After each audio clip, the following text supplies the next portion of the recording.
So welcome back to my channel. And today I am excited to be discussing various things with somebody whose work I really admire on Reinstall Paul's channel.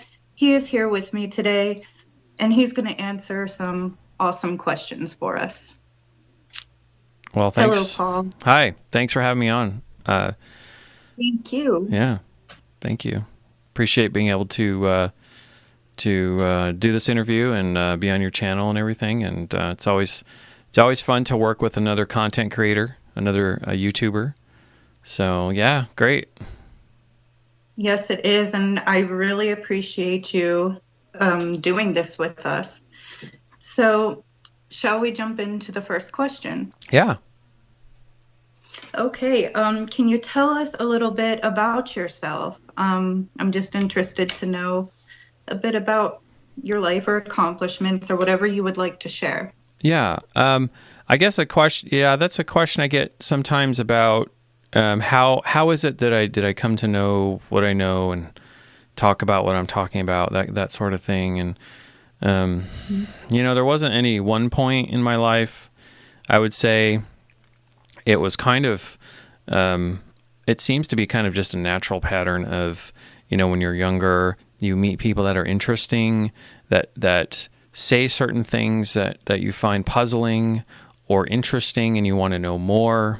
And I've been fortunate enough to have experiences in my life where I have encountered certain people, whether it's all in all sorts of settings, have met certain strange, peculiar, wise, knowledgeable people of all sorts of different backgrounds, and have kind of learned a little bit from those people. And a lot of times, at least in my journey, it's I'm generally a curious person, and so when something strikes me as interesting or peculiar, or wow, I don't quite understand this. I want to understand it.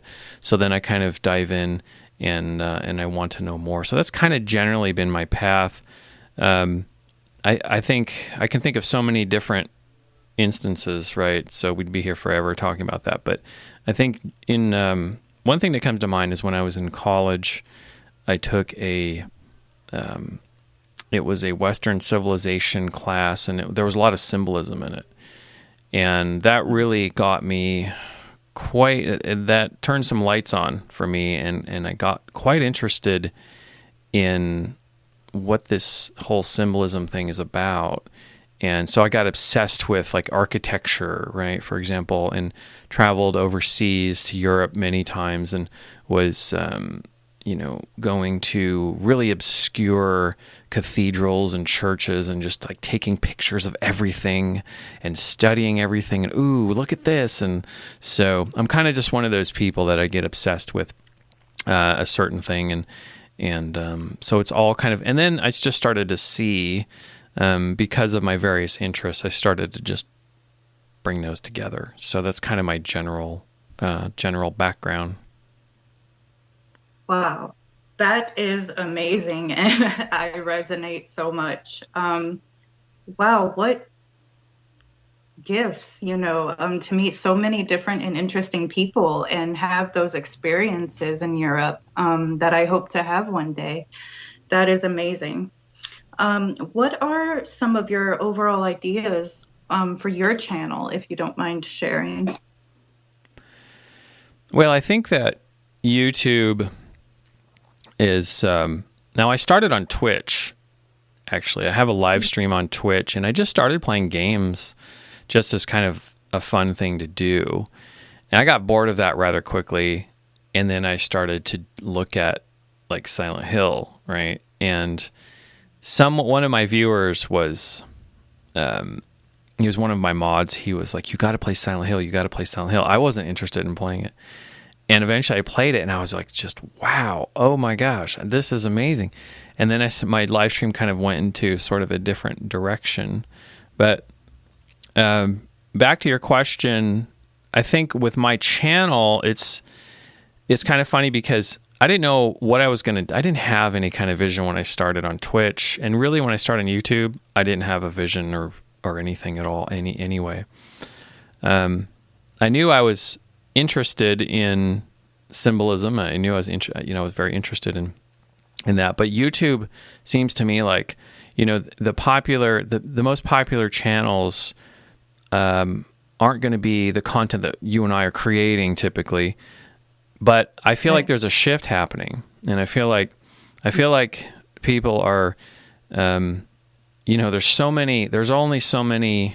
I think YouTube is saturated and it's top heavy as far as videos that really don't have a lot of meaningful content. They're kind of distractions, right? They're just kind of entertainment. You don't really get anything out of it that really touches you, and you just kind of forget about it and you move on to the next, drunk guy fall down video or whatever it is, So I feel like you and I, our channels, and there's a lot of content creators on YouTube, and the audiences, thank goodness for the audiences that are the ones that are not satisfied with just kind of the status quo, the popular mainstream content on YouTube. I feel like that's shifting a lot, right? We're seeing that shift, for example, in mainstream media. The numbers are down in the news outlets, but the alternative media outlets, the numbers are going way up, and the viewership's going way up because I think people are looking for something different. So I think channels like yours and mine are kind of we're at the front of the wave, right, in that regard. So that's kind of, in a general sense, to give you an answer. I think on one hand, I like to not know where things are going. That makes sense. Because if you try to map it out in your mind, it's not going to look anything like what it's really going to be when you get, further on down the road. So there's no point in doing that anyway. But at the same time, I know that one thing that I want to continually create is just meaningful content. And that could be anything that's interesting to me, right? Essentially, there's a lot of esoteric study. There's a lot of symbolism on my channel. There's a lot of personal growth. There's a lot of that happening on my channel. And I'm open to anything that is really of great benefit, right, for us spiritually, for me spiritually. I think that that's something that we're lacking in social media in a big way, and I think it's really important that we start exploring that. And I think more and more viewers on YouTube and users on social media, people are starting to wake up to the fact that, wow, this is all there is. We just have, these kind of diversions, but they don't really leave us with anything. There's a lot of entertainment that doesn't really leave us with anything that really touches us, or it's very meaningful, right? There's really not a lot of that. So I guess that would be my direction in general, is just to find what's meaningful for me and what is also interesting, right? Because it has to be interesting. I don't want to bore. If I'm bored creating content, I'm just not going to do it, because if I'm bored, then I know my audience is probably going to be not interested either. So I have to find something that touches me and I'm also really interested in learning about. So. Wow, what a lovely answer. Yes, I completely agree, especially about that shift in the content with everything. Knowledge feeds the soul, Yeah. I completely agree with that. I think you already kind of, in a sense, answered the third question. It was going to be, how did you become interested in your knowledge seeking? But if we can skip that, because you answered that. Number 4 would be, what was the first occult rabbit hole that you went down? Oh, that's a really good question. First occult rabbit hole. Oh, gosh, I got to say, when I was a lot younger, it was probably UFOs. If we want to bring in extraterrestrials and aliens and UFOs and that kind of stuff under the occult umbrella, I would say it was like way early, middle school, high school. I was reading books about aliens and, that kind of stuff. So I think that was my first occult rabbit hole. That is so awesome because a friend of mine and I, who also talk a lot, behind the scenes, we've been working on a little bit of something of linking a lot of deities to possible extraterrestrial Oh, beings. okay. And so that's really interesting you brought that up. Because that was also a question I was going to ask you. What were your thoughts on extraterrestrial life? Well, I was watching something on, it's my view on aliens. Have they been here? What's their purpose? It's shifted so radically over the years. Um, there's so much information out there that now it's like I'm open to the possibility, but I'm on to other things. There's other things that I'm interested in, but I would never, turn my nose up at someone saying this or that about their theory. That's fine. I have, though, been interested in, there are these stories about these ancient Sumerian stories that are very interesting about Enki and Enlil, right? And the theories behind, them being aliens and stuff. I got to say, though, I lean towards, when we're talking about ancient aliens, for example, I lean towards there have been 4 or 5 iterations or 4 or 5 rises of global civilization just from humanity alone that didn't involve aliens. I kind of lean towards that way. The ancient alien thing says, the premise is that human beings may not have been, they may not have been intelligent enough or have had the technology to build the pyramids at Giza, for example. I tend to disagree with that because I think that what we don't realize is, and there's evidence for this, like if you look at the work of Graham Hancock and Randall Carlson, for example, there's evidence that is actually showing that we may have had far older human civilizations that have risen and fallen for various reasons, comet strikes, that kind of stuff.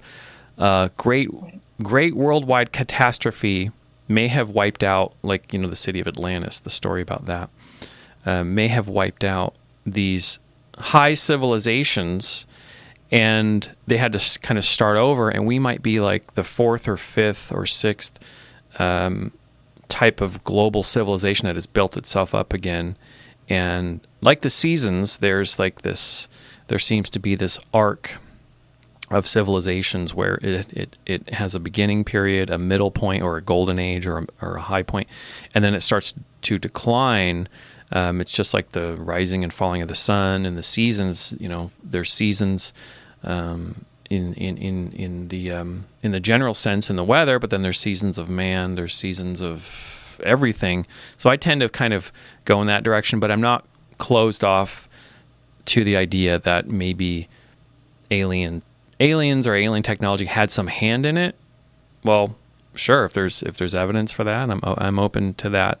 So I don't close the door on that completely. So that's kind of where I'm at right now. Now that could change based on if I learn something new or, so. Wow, thank you. That's so interesting.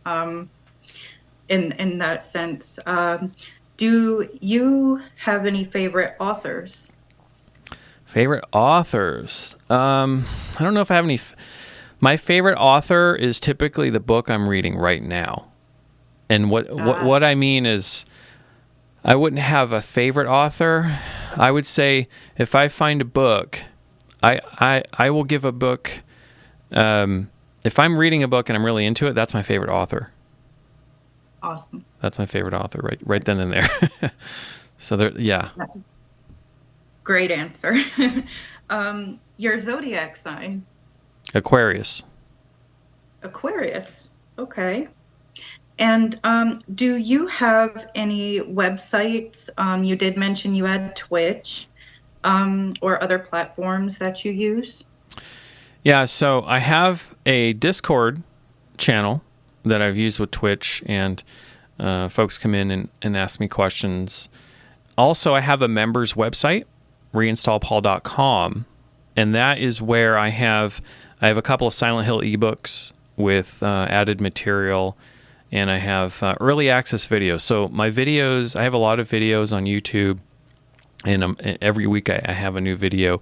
But then I also have early release videos. So people that want to support my work, that want to subscribe or make a one-time donation, they can get access to my members' website at reinstallpaul.com. So that's where I put the newest of the new work, where people want to support my work and also see my work earlier than it's available on YouTube. So everywhere else, I have an Instagram, but I just flat don't have time to get to be everywhere on social media. So I have to, because I spend so much time in a day creating content or writing and preparing to create content and videos and that kind of thing, that I typically just do YouTube.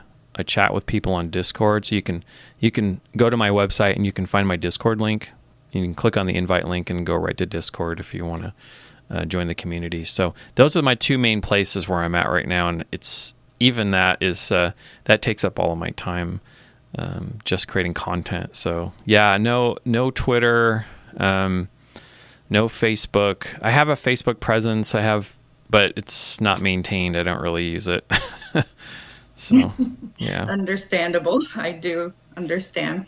And just for those watching, I will be becoming a member, and I highly suggest it because his content is great. So do you have any of your own esoterical or philosophical, or sorry, I pronounced that wrong, philosophies, views on any spirituality, occult, or religion, or anything you've discovered yourself? Yeah, I certainly do. And I mispronounce words all the time. So I hear about it in the comments on my YouTube all the time. Man, you messed that up. You messed that up.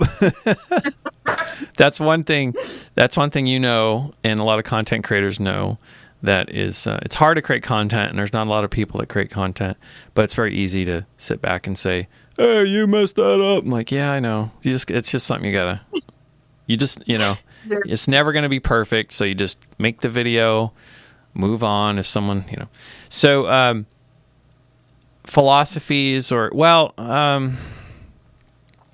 was talking to a friend of my dad's. They've been friends since they were kids, and I kind of like his philosophy, and I think it's probably the wisest. He says, the less I believe, the better off I am.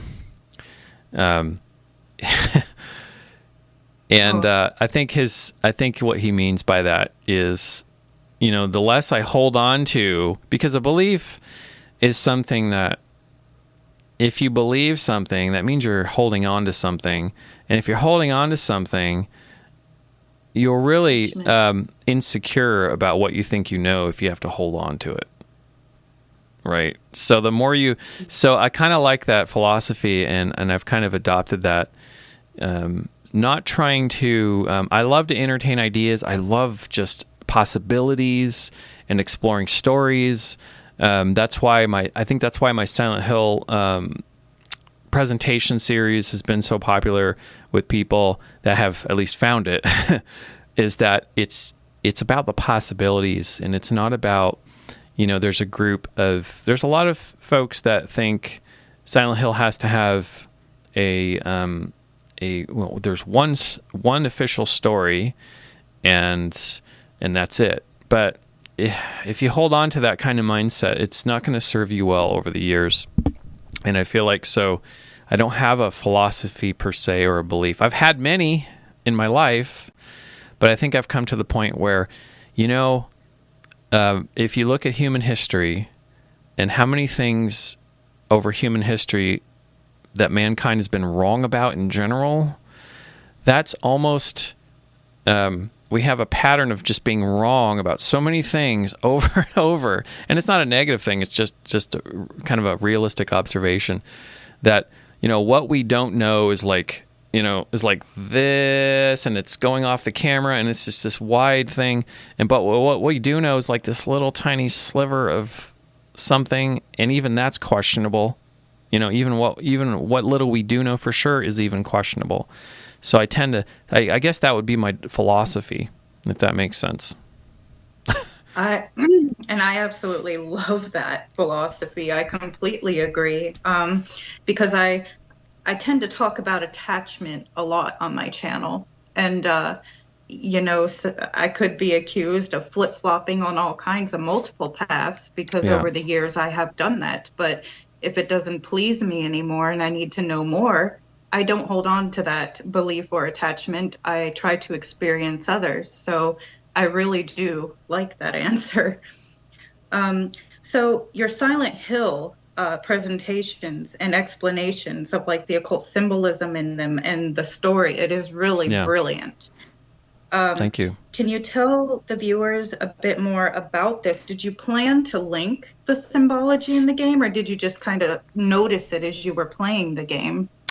Yeah, I kind of noticed it as I was playing it. I started with, so when I was on Twitch, I got into playing horror games, and really it was just for sheer entertainment value of my reactions, because I get freaked out by horror games, and I'm like, this is so scary. I would play like Cry of Fear, and it's a very popular game for horror, and then eventually I started playing Silent Hill 2, and I just remember thinking, this is a really good game. Like, as far as story goes and the game goes, this is pretty amazing. And then one of my moderators was just, he wouldn't stop bothering me about the first games, first Silent Hill. And I took a look at him like, I don't know, man, the graphics just don't look that great, and it just looks kind of hokey. And finally, and I have to thank him for this, I played the game on the stream, and I was just blown away. I was like, oh my God, you guys have no idea what is going on in here. This is so crazy. This is the 7 steps of alchemy, and that game is just amazing. So then I went and did a little research on the creator of Silent Hill, the director of the first game. And just as I suspected, he was talking about his interest in the occult, and that Wow. it's in my presentation where the first Silent Hill presentation I linked to the interview. He basically says he didn't start out to make a horror game at all. He said, primarily I'm interested in occult type of things, and he wanted to make something that was kind of an homage to some of the foundational topics of axioms of occult knowledge, and that's what it seems like he did. And yes, it is scary for other reasons, but I was really blown away as I played through it, and I'm like, I had no idea. Now, I already had a background in philosophy and occult study. I had befriended a certain person who is an author and a podcaster, and he's been doing it for a long time, and he's been involved in other important movements in California, and then through his work, I was introduced to someone who had basically a very high level of occult knowledge. So I was kind of led in a roundabout way through. Basically, I put myself through a classical education, which is kind of the old school way of education. Although it's a very high level of education, and that's after I quit college. I was like, I went for about 2 years and realized this is just not working for me at all. So I dropped out, and I found classical education, and I dedicated a lot of time to learning as much as I could. And then at some point, he introduced me to someone who was an occult teacher, someone who was a former Luciferian, and who the guy's name is Mark Passio. Now I haven't met Mark Passio personally, but I was introduced to his work through someone that I know, and I started listening to Mark Passio and learning a little bit of, a lot of stuff clicked, and I was just like, wow, this confirms a lot of stuff that I might have thought was the case, but never really heard anyone say it, kind of thing. And so, Right. so that's what kind of led me to esotericism. And then I had learned a lot about that years before, and then had come across Silent Hill probably 5, 6, 7 years later. And the connection was instant. I was just like, wow, I need to, and I think I remarked on the stream, I need to do a very serious presentation about the symbolism and the esotericism in this game, because I can't, and so I scoured YouTube. I looked around to see if anyone had caught this before, and nobody really did. And so I thought, wow, that's pretty amazing. I guess I have to do it now because it hasn't been done in quite the same way. So it's really nothing that anyone with some fair amount of esoteric knowledge that just happened to be like, happen to play video games or whatever, probably could have done the same thing.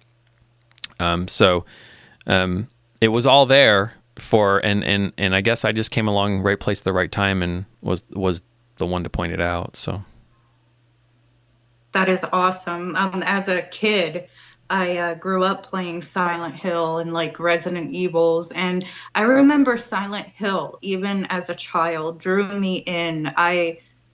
It was just the one game that stuck with me, even up till now. And I loved the darker aspects of it. I loved everything about it and the idea that they were manifesting these creatures. Now, before I watched your video, I interpreted it as like they're kind of atoning for their sins, because there's always something revealed to us at the end that they did or went through. But then when I watched your presentation, I was like, holy crap, how did I not see this? Yeah. And and no one else was talking about it because I checked, and I was like, this is brilliant. So leading me to my next question about it, I'm a really huge fan of the Hero's Journey lecture you kind of did through these presentations. And my question is, do you personally believe, in a sense, that we all go through our own hero's journey, in a sense, through life, and that people around us all play these different archetypes for us, and we play them for other people? Absolutely. That's the way it seems to be to me. And if you look at life as just a story, then things really start to make sense. Because when it comes to, something so overlooked as your identity, who you believe you are, that sort of thing, you're telling yourself a story, right? We are all telling each other in this civilization some sort of story. We have some sort of collective narrative, and that's so important. That is why every tribe, every civilization, culture around the world has some sort of myth being a creation story, because you want to feel like, think about what life would be without a story completely. You can't even imagine it, and it would be a horrible place. But every culture will have this kind of natural tendency to create this sense of belonging, and we can all belong through the common myth that we share, whatever that common myth is. That's why there's so much divisiveness, for example, in America, is because it's a battle for what the story should be. That's really, because if you think about it, our origins, it doesn't matter what you believe in. It doesn't matter if you're Christian or Muslim or Buddhist, or you're Jewish, or whatever your faith is, you're pagan, there's so many different myths, right? It doesn't really matter what you believe. The actual what matters most is that, or what's the dynamic that's going on behind the scenes, is that nobody has the ultimate answers to reality, where we came from, who we really are, how, you can't really go into the science attempts to go into the technical details of basically reverse engineering how this was all put together and how this was made. None of it's going to be possible. Religion or science or anything else isn't going to be able to provide the ultimate answers. Now, there's lots of answers for our lives that matter, but they don't answer like the ultimate, questions. But that's okay. That's perfectly okay. It's that we we need that myth. We need that monomyth, as Joseph Campbell pointed out. We need that. We need some sort of narrative in order to feel like we belong in the universe. We're part of this universe. We belong to each other. So it's very important to have the hero's journey. That whole story about the hero's journey is really everyone. If you think about it, everyone is the center of their own universe, right? You're inside. You inhabit yourself, and so from your perspective, you're the center of your own universe. And so, if you imagine everyone at the very same instant in the world is at the center of their own universe, that then they're the hero of their own hero's journey, but simultaneously they play every single other role for other people. From other people's perspectives, you play every other role at the same time. So if you look at the world that way, then our world really is a story. Our lives are a story, and it's quite fun to think about, and it's quite interesting to discuss too. Most definitely, and thank you for that answer. Yeah, I completely do agree. And I mean, when we meet people or talk about certain topics relating to that, you're always hearing people saying, I want to tell my story, or other relations to that aspect. So yes, wow. Do you consider yourself an occultist or practice any particular magic yourself, or are you just kind of knowledge seeking? Yeah. Well, I'm an air sign, so air signs are typically knowledge seekers to begin with, or wisdom seekers, or what have you. Early, when I was a lot younger in high school, for example, I was fascinated with Ouija boards, fascinated with seances. And I probably didn't do them any justice, but I did try. I did have some seances with friends and groups of people, and it was I didn't know what the heck I was doing. But now there is actually a practice, and for me, and I've been led to through everything up to this point. And this probably started 10 years ago. I was led to Zen Buddhism. And really the practice is in the way that I have been taught, is the practice really is just to be open, right? And to be, there isn't, so no, to answer your question about specific ceremonies and rituals and stuff, I don't really have a ritual per se, but the ritual is a non-ritual for me. And what that means is in Buddhism, it's Alan Watts famously said Buddhism is the religion of no religion, right? It's kind of a religion, but really there's no doctrine and you kind of do your own thing.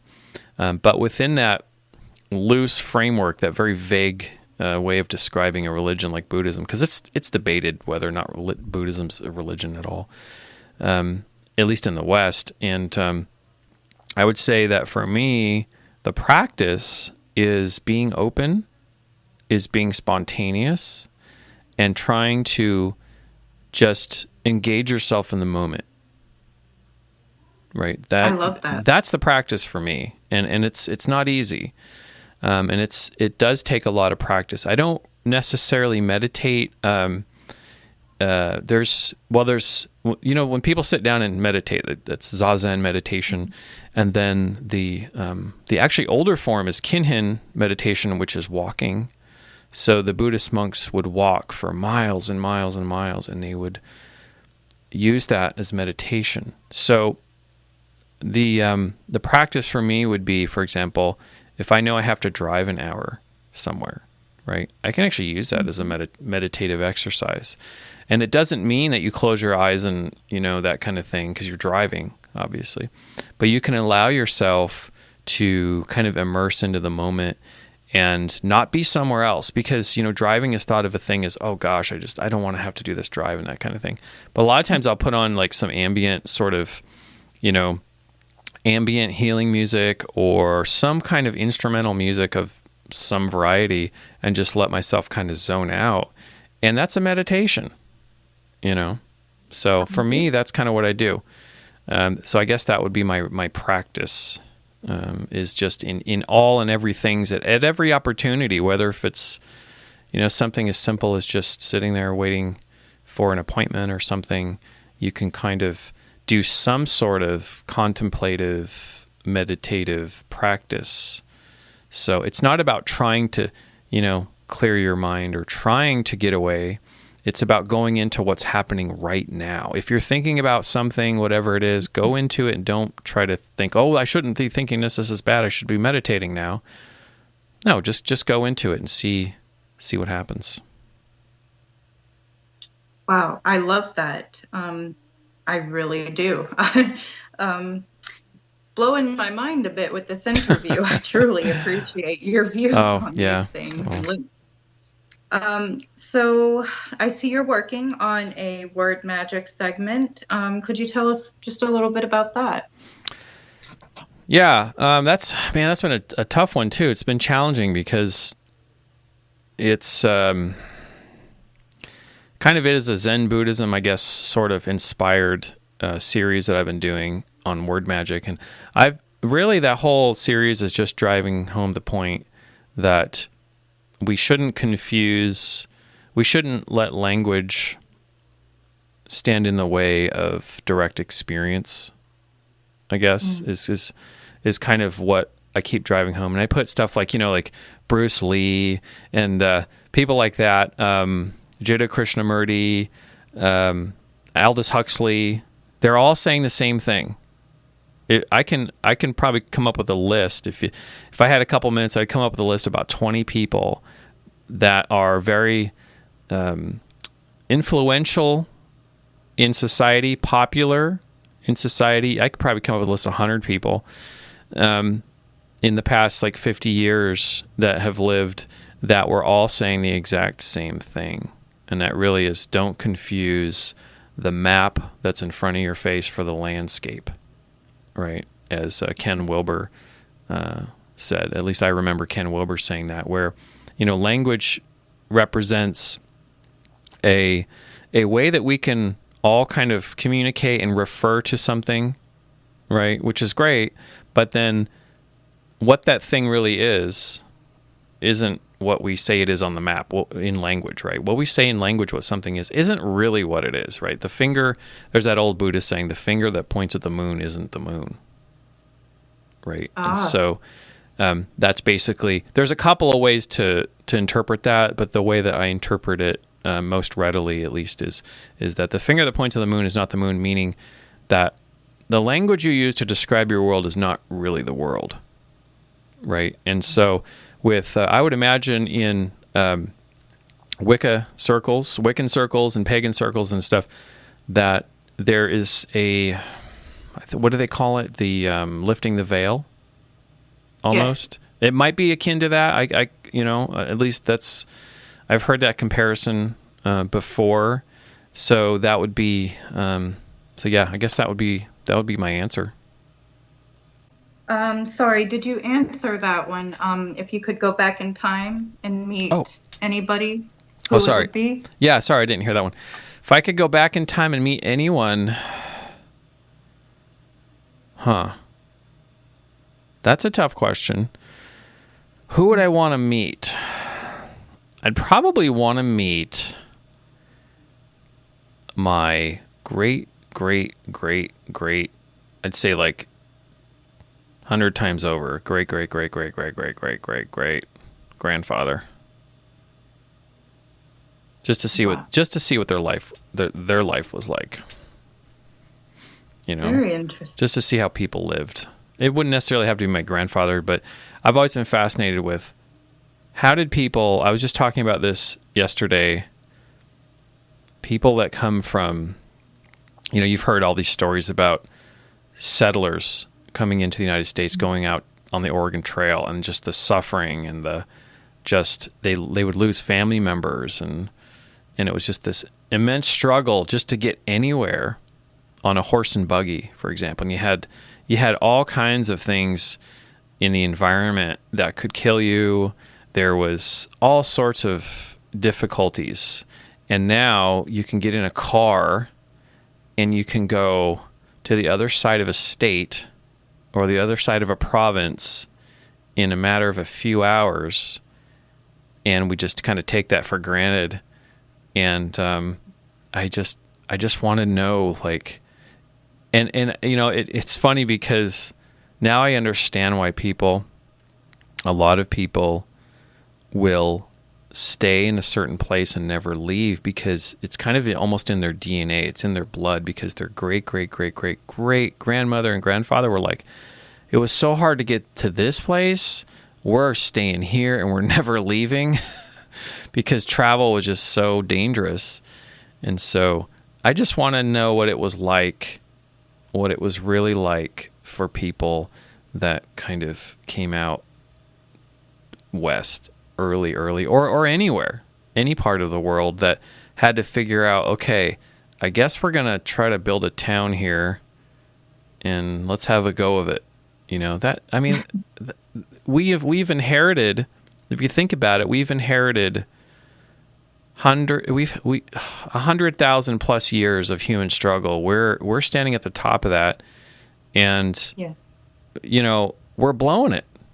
We're blowing it, if that makes sense. We're completely throwing all of that progress away if we just don't take what we have right now and just have immense gratitude for, I can get in a car and I can drive to another part of the country in a matter of like a day and a half, where it would have taken your great grandfather 6 months to a year, and he probably would have, you know, he may have died on the way.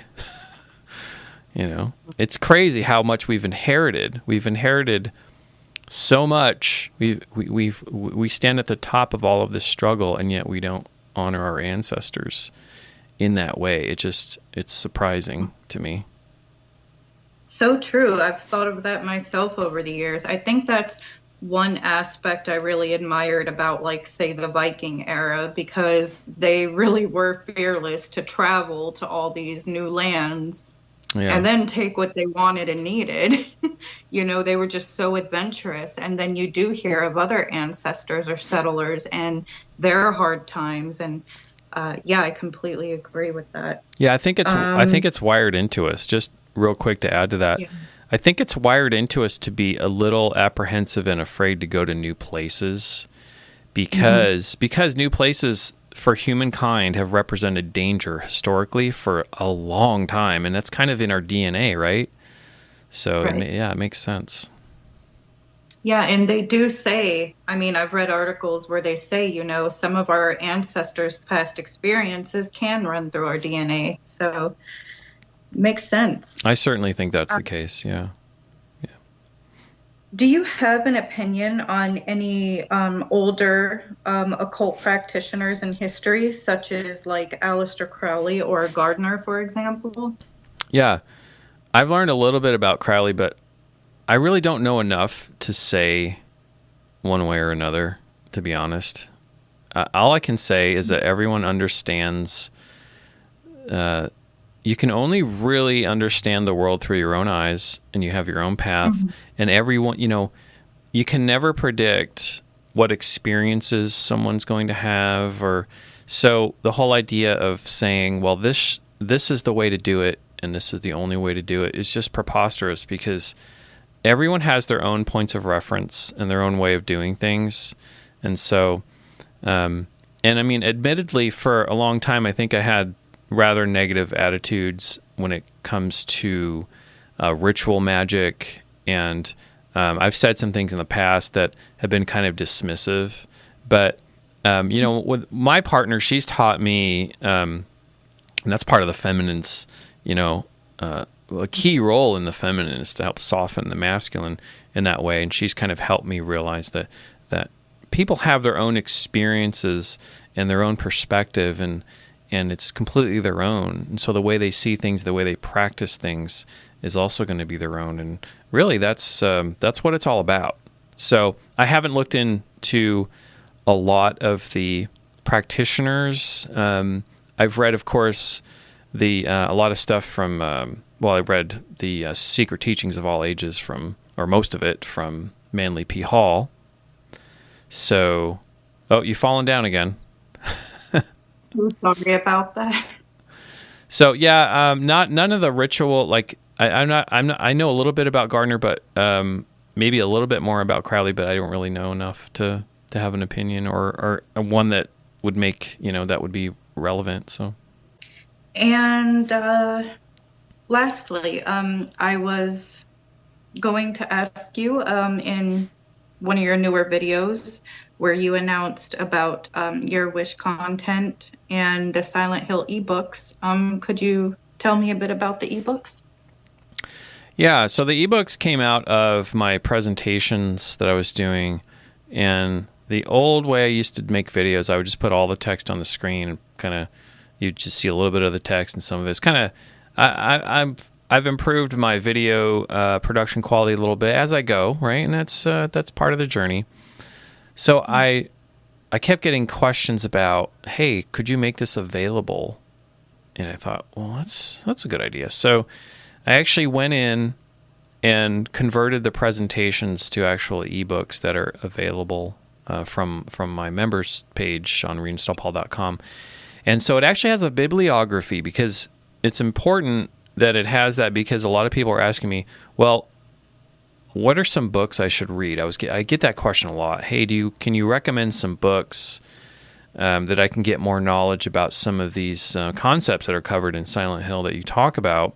So the bibliographies for Silent Hill 1 and 2 cover a lot of stuff. It has, for example, I think the Secret Teachings of All Ages is in both Silent Hill 1 and 2, both bibliographies.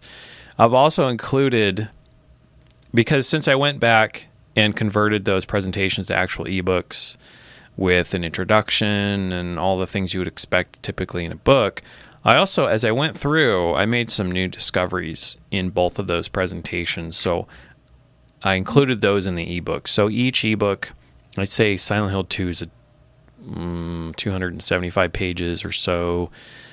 And there's like 30 pages of new content that's not in the videos. So there's some new discoveries. I also include more details, right? Because you can go on and on with this stuff forever.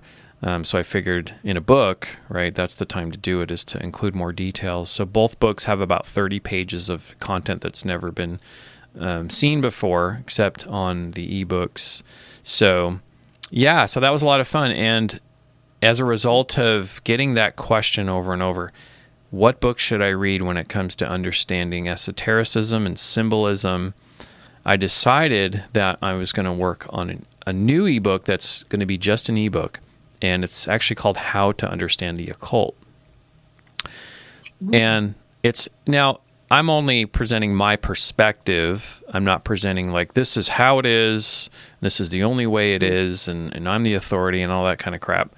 But instead, it's really an answer to the question I keep getting over email and in YouTube is, what book should I read, that kind of thing. So How to Understand the Occult is my attempt to answer those questions. So basically what I do in that book is it's going to explore the most foundational concepts of occult knowledge, occult teaching, and I will break them down in as practical and a readily digestible way as I can, but without also watering down the idea, right? So I have a little bit of a background. I have a technical background. I work in software, and so I have kind of an analytical mind as well as an intuitive, a grasp of the intuitive. So I try to use different examples. I try to use intuitive examples, scientific. So I try to use the logical and the intuitive